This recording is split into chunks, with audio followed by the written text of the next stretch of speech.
आइए देखिए, कल हम लोगों ने प्रतिदर्श की विशेषताएं पढ़ी, प्रतिदर्श की परिभाषा पढ़ी। ठीक है, आज हम लोग पढ़ेंगे उस प्रतिदर्श या प्रतिचयन के क्या लाभ है, क्या दोष है। ठीक है, क्योंकि जो भी वस्तुएं हैं, चाहे जो भी बातें बनाई है, चाहे जो भी नियम कानून आज धरा पर चाहे ये बनाए गए हैं, उस नियम कानून में एक तरफ अच्छाई भी है तो एक तरफ बुराई भी है। हम और आप है, हमारे अंदर भी कुछ दोष है, कुछ अच्छाई भी है। आपके अंदर भी कुछ अच्छाई है, कुछ दोष भी है। उसी तरह से देखेंगे इस प्रतिदर्श या प्रतिचयन के लाभ क्या है। ठीक है, देखिए पहला लाभ है समय तथा श्रम की बचत।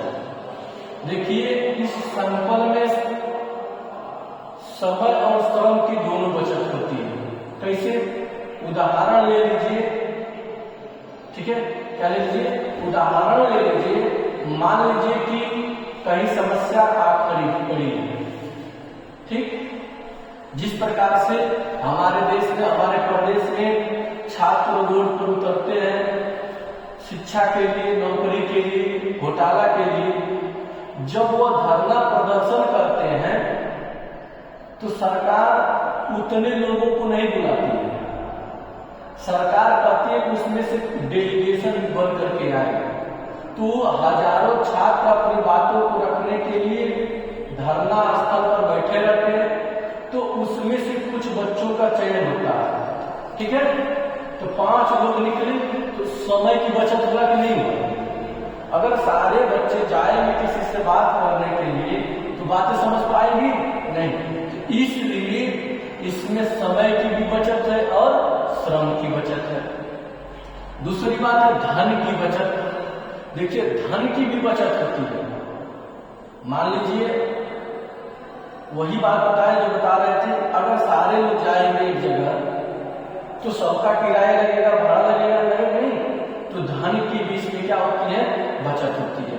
अब मान लीजिए कि कहीं ट्यूबवेल गड़ रहा, ठीक है, ट्यूबवेल पानी के लिए बोरिंग हो रही है, तो केवल वहां की एक मिट्टी जाती है तो पता लग जाता है कि यहाँ पानी है कि नहीं।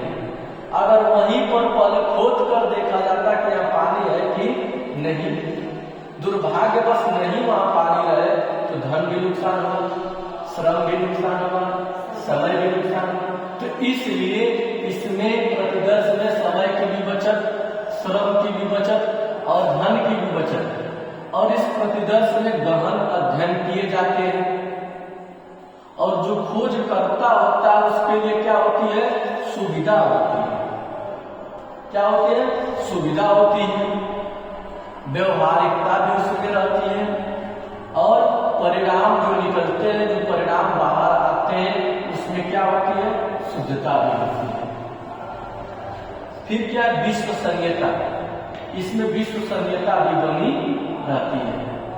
समझ रहे हैं, क्या बनी रहती है, विश्वसनीयता भी बनी रहती है। किसमें, इस प्रतिदर्श या प्रतिचयन में। उदाहरण ले लीजिए, देखेंगे गांव में जब दो परिवार आपस में एक दूसरे से अलग होते हैं, सारे लोग हर एक वस्तुओं को आधे आधे हिस्से में बांट देते हैं। अब बांटने के बाद एक बात आती है कि इस हिस्से को कौन लेगा, इस हिस्से को कौन लेगा। अब तो कोई कैलकुलेट नहीं कर सकता है, नहीं कर सकता कि हिस्सा इनको दे दिया जाए, ये हिस्सा इनको दे दिया जाए। उसमें एक प्रतिदर्श सैंपल लिया जाता है, एक किसी नादान बालक को बुलाया जाता है, दो जगह बना दिए जाते हैं, उसमें लिख दिया जाता है कि पूर्व का हिस्सा, पश्चिम का हिस्सा। तो उसमें गोटी डलवाई जाती है। क्या डलवाई जाती है, गोटी। अब वो बालक नहीं जानता है कौन किसकी तरफ है, कौन किसकी तरफ। बालक गोटी डालता है, उससे क्या हो जाता है, चयन करने में आसानी हो जाती है। यह प्रतिदर्श की क्या है, गुण है, विश्वसनीयता भी बनी रहती है। इसकी हानियां भी हैं, जैसे पक्षपात का प्रभाव, पक्षपात का भी प्रभाव। जैसे कारण क्या होता है, सबसे ज्यादा पक्षपात अपने बिरादरी में करता है, सबसे ज्यादा अपने जात को देखेगा, इसके बाद जब कुछ बचेगा तो अन्य को देखेगा। तो पक्षपात का प्रभाव हुआ ना।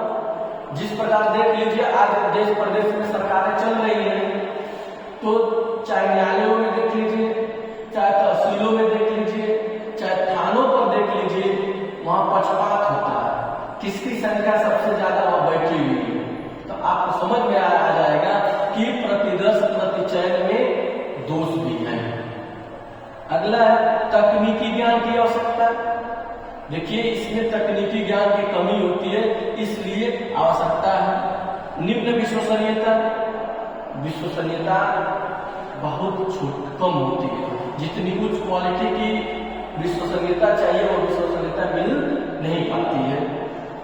व्यवहारिकता कठिनाइयां, व्यवहार में कठिनाइयां होती हैं और जो परिणाम आते हैं, जो निष्कर्ष निकलते हैं वो भ्रमात्मक होते हैं। भ्रमात्मक का मतलब कि न उधर न इधर, सस्पेंसिव होते हैं। तो ये हमारे प्रतिदर्श के गुण है और लाभ।